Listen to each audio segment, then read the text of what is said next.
One of the most exciting and nervous days of the year is when Pat Riley speaks his mind at his annual end of the season press conference. Pat Riley, he's at that point in his life where he don't give a damn. He going to say what he wants to say. He's going to do what he wants to do. And he is going to be unfiltered. I know most famously recently, he talked about Jimmy Butler needs to be quiet and play basketball. That caused a little bit of a rift, but Pat Riley unapologetic and maybe right for the most part. Maybe right. So he's got his press conference tomorrow at 1 o'clock. Probably should be carrying it tomorrow during the Tobin and Leroy show. I don't know if we're able to carry it live. We should be able to, we right? are the flagship station of the Miami Heat. All right. So we're about to put together a list of do and do not ask Pat Riley tomorrow. But first, we go to Ira Winderman, the great Heat beat writer for the Sun Sentinel. Recently, during the Ask Ira, someone asked by the name of Sandy, Ira, do you expect breaking news from Pat Riley on Monday? Ira responds, I guess that comes down to your interpretation of what is news. I do believe Pat Riley will recognize and stress that change is coming, considering this is now matches the second worst stretch of his playing, coaching, management career, only the second time his team has been limited to one playoff game victory over a 3-year span. He went without playoff victories in the span of 2000, 2001, 2001, 2002, 02, 03 as Heat coach. With just one playoff victory in the span of 2016, 2017, 17, 18, 18, 19 as Heat president. So basically, it's as bad as he's ever been over a 50-year career. The expectation would be something more than talk about staying the course as the Heat continue to put him front and center as the face of the team. His words will seemingly reflect the moment. But if you were there tomorrow, what would be your first question for Pat Riley?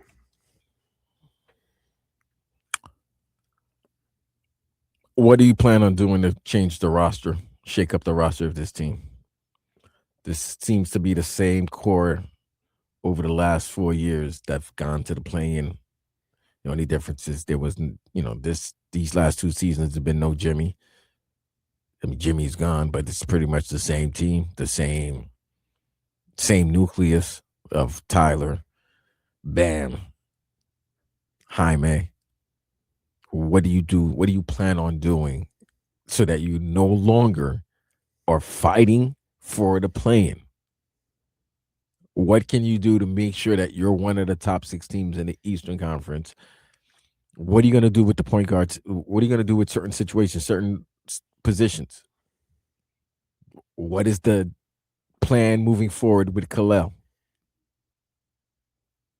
So that's a lot to unpack, and I would set him up kind of soft at first. And I would forget with the softness, man. It's Pat Riley. Just give it to him. He wants it straight, raw, no chase. I'm maneuvering. I'm trying to set some things up. I would get up first and say, Mr. Riley, I want to ask you this. What was your overall assessment of the season? But then I hate, those questions. It's easy for me to say, you were wanting to say it wasn't what we expected, and he's going to say that. But then come on and say something you don't expect. But he can fall back on injuries hurt us once again, which they did. Once again, setting them up. Then I would say, what would you consider acceptable? You know what's well, we all know what he's going to say. It's we still rely on what we've always relied is championship or bust here. Okay, well then that's the case. You haven't been acceptable in over a decade. Then I would ask. Wait. What do you mean acceptable and over? If all he accepts is the NBA championship. Well, I mean, they haven't yet. It's been, 13 years? Then I would ask this. But at least they've been to the finals getting to the finals been, 4 years now? Yeah. But I would also ask this. I would say, what are your plans going forward with Kel'el Ware, and do you plan on playing him more? That's definitely a question. I'm not just going to ask him, what are you playing with Kel'el Ware? Because then he can snake around that easy. But I would add, do you plan on playing him more? What is his role on this team going to be? Define it. I don't want the political answer. I want the straight up answer. And then, of course, Lad, I would get to what you said. What changes are you going to make with this team? Or what changes need to be made with this team? Because let's be honest.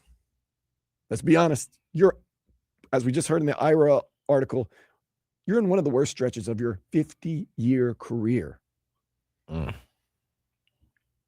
what's a question you wouldn't ask him? What's wrong with you? Have you No, lost your have you lost your I touch? think I no, but I think that's a legit question to ask Is that him. a legit question to go, Pat Riley? Look, you're in one of the worst stretches, if not the No, worst I would stretch ask him of your this. 50-year career.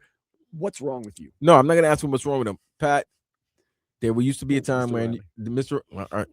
Mr. Riley, there used to be a time that all you had to do was just appear or show rings, and you were able to get your orca, your big, your whale. What's happened over these past 4 or 5 years that you've not been able to close the deal? Or why haven't there been the Miami Heat? I don't want to, let's not put it on him, even though when we say Miami Heat, we're really talking about him. What has it been that the Miami Heat have not been able to close the deal on getting so-called big whale, whether it was Dame, whether it was Kevin Durant, whether it was Giannis? What what has been the cause that you've not been able to get that whale? And second, do you feel like you still have to use that ideology of getting a trade, making a trade for a big splash? Can you see any way, shape, or form of you drafting and developing? What happened to that? What's happened to the Miami Heat and developing young stars, the players to become young stars? That brings up a good point. One of the questions that I would also like to ask, and if you're going to be at the press conference tomorrow, please feel free to ask these questions. I would say, how has today's NBA changed, and how have you changed to adapt to it? I think they've changed because they were trying to run. You saw the way they were the pace of play, but not just on the court. We're talking about off the court. How have today's players changed, and how have you changed to adapt to today's player? That'd be an interesting question. That's a good question because I don't think he's adapted to today's player because I don't think today's player's gonna go crazy just to see the rings. You got to evolve.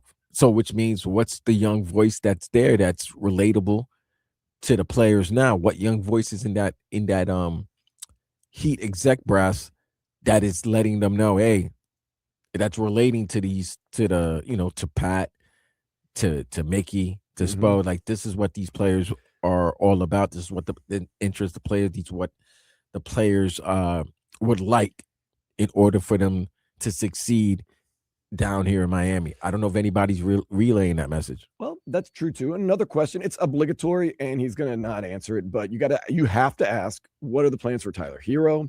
What are the plans going forward with Norman Powell? What are the plans for whoever else may be on the team? You have to ask about personnel. He's going to say, we're going to work things out with their management and all that stuff, but you do have to ask that question.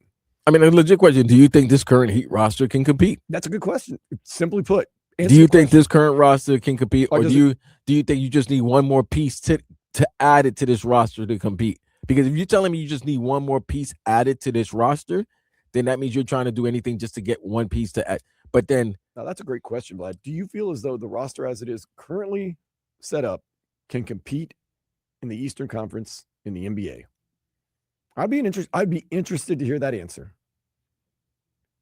Because Pat Riley may come and say, look, past 3 years playing, that's not acceptable. No, this is something that has to change. Or he might say, I believe this team gets healthy and then they put things together. But that's what he said the previous 2 years. That's what I've been hearing. That's what we've been hearing.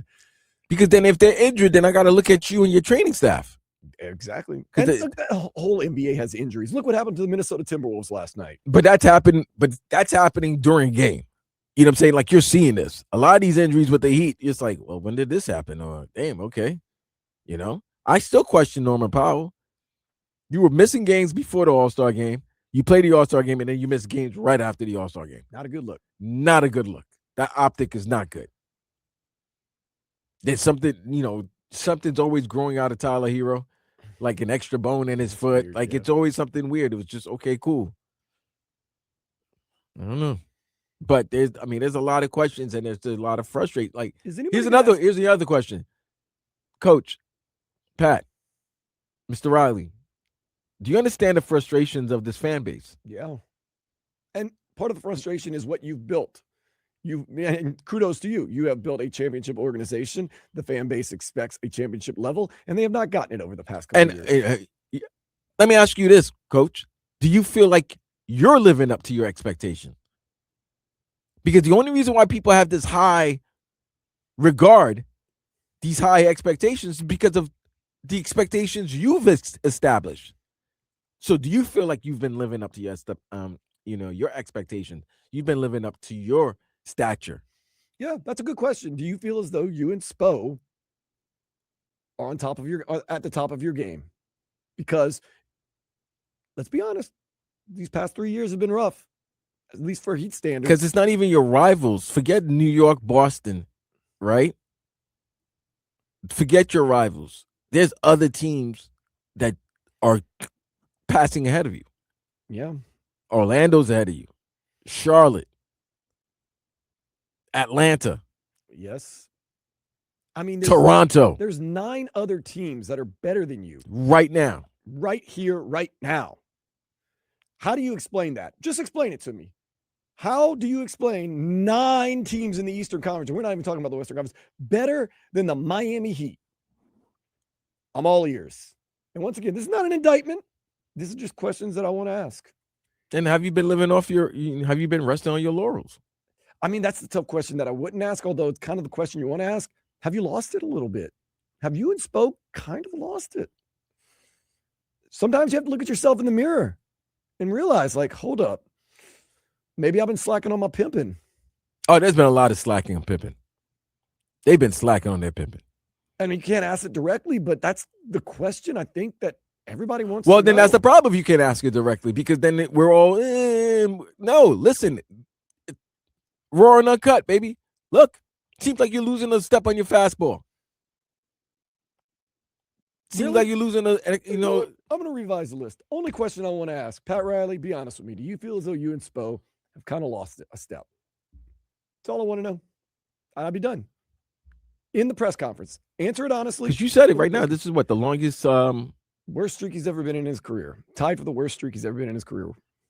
And that's just what? One playoff win over 3 years. Oh, tied for the worst. 20. So what was it? 20. I can read it back to you. No. 23 is when they went against Denver, right? 23 was the NBA final. Mm-hmm. So 24 was a 4-1 loss to. Was that a 4-1 loss to Boston? There you go, 4-1 loss to Boston. And then last year was a sweep to the Cavs. Cleveland, and then this year you're just playing. Damn. Yep.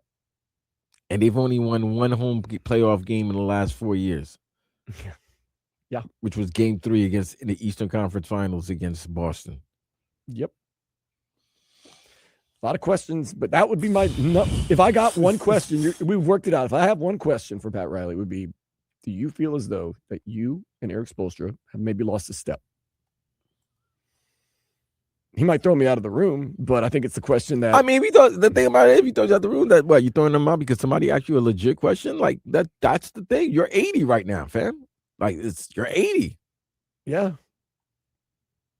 We always want to rip the old, but sometimes, I'm not trying to rip him, but he's 80. Might have lost a step. Might have lost a step, yeah. He's not Sam Presti right now. He's not, Leon Rose. He's not the San Antonio's guys. What do we say, Vlad? Everybody and everything has an expiration date. It's time. It's time to start looking and saying, I know there's sacred cows in this world, but there's time to start saying, maybe. I'm not saying he has, but I'd like to ask him. Because I think you would want, if he's going to step down, bow out, is after victory, after success, after like he's felt, that's it. It's over. I have nothing more to give. Right. You want that. But you don't want him leaving on like 5-6 years of playing and first round exits and stuff like that, because nothing can ever ruin his legacy. But no, it's like a little smidge on a painting. Like you could see a little flaw, a little defect right there, and that's what this would be. But it's not, hasn't been good. It's not what is expected down here, and that's why I don't knock you guys for your expectations, because that's what you've been told, shown. So that's what you require.